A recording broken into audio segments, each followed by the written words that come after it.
Miss, எங்க சித்திக்கு குழந்தை பிறந்திருக்கு. அப்படியா? நல்ல விஷயம்தான். ஏண்டா மணி அழுகுற? மிஸ், எங்க வீட்டு பக்கம் ஒரு அக்கா இருக்காங்க.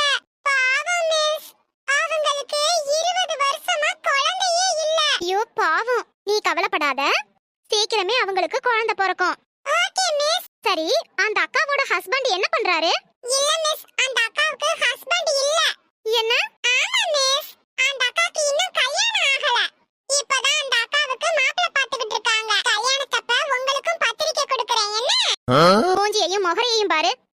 சரி ஸ்டூடண்ட்ஸ், சொல்லுங்க, உங்களுக்கு கனவுல நடந்தது என்னைக்காவது நிஜத்திலேயே நடந்திருக்கா? மிஸ், எனக்கு நடந்திருக்கு. என்னன்னு சொல்லு. மிஸ், நைட் நான் பெட்ல தூங்கும்போது யூரின் போற மாதிரி கனவு கண்டேன். காலையில எந்திரிச்சு பார்த்தா உண்மையாவே பெட்ல யூரின் போயிருந்தேன். மரியாதை கெட்டுண்டா. கெட்டுனா தூக்கி ஃப்ரிட்ஜ்ல வைங்க மிஸ்.